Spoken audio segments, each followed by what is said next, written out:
श्री विष्णु मंगलम भगवान विष्णु मंगलम गरुड़ध्वजा मंगलम पुंडरीकाक्षाय मंगलाय तनो हरि। बोल विष्णु भगवान की जय। एकादशी मैया की जय। पौष शुक्ला पुत्रदादी एकादशी की हार्दिक शुभकामनाएं। सभी के लिए स्वस्थ रहो, मस्त रहो, व्यस्त रहो, ठाकुर जी की सेवा करो। राधे राधे। एकादशी मैया की कथा सुने। धर्मराज युधिष्ठिर श्री कृष्ण जी से बोले, हे भगवान, अब आप पूष शुक्ला एकादशी की कथा सुनाएं। श्री कृष्ण जी बोले, हे धर्मराज, जिसके करने से अनेकों जन्मों के पाप नष्ट होकर पुत्रादि की प्राप्ति होती है, ऐसे महात्म्य को ध्यान लगाकर सुनो। काम, क्रोध, लोभ और अभिमान का त्याग कर फूल आदि से पूजा करनी चाहिए। इसकी पूजा भगवान नारायण के नाम से होती है।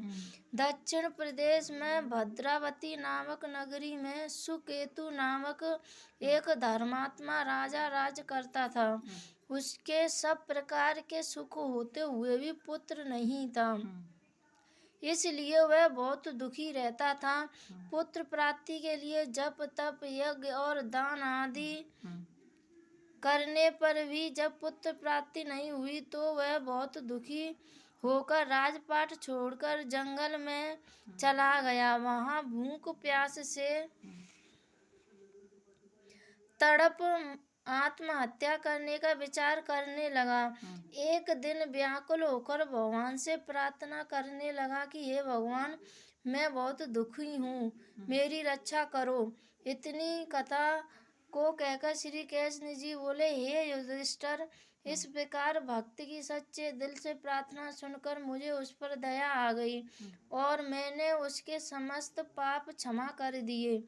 तब उसे एक आश्रम दिखलाई पड़ा।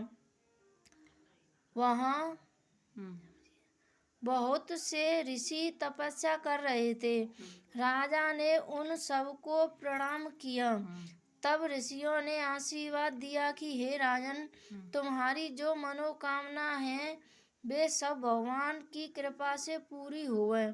हे धर्मराज, मुनियों के आशीर्वाद देने पर राजा ने निवेदन किया कि हे मुनीश्वरों, यदि आप मुझ पर प्रसन्न हैं तो कृपा कर ऐसा वर दीजिए जिससे मुझे श्रेष्ठ पुत्र प्राप्त हो सके।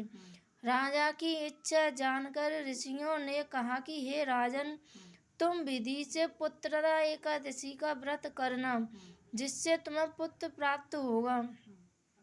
हे धर्मराज, ऋषियों की आज्ञा से राजा ने पुत्रदा एकादशी का विधि पूर्वक पूजन व्रत किया, जिससे उसके धर्मात्मा सदाचारी बेटा उत्पन्न हुआ और राजा अंत समय मोक्ष को प्राप्त हुआ। फलार, इस दिन नारायण की पूजा की जाती है तथा गाय के दूध का सागर लिया जाता है। बोल विष्णु भगवान की जय। बोल एकादशी मैया की जय।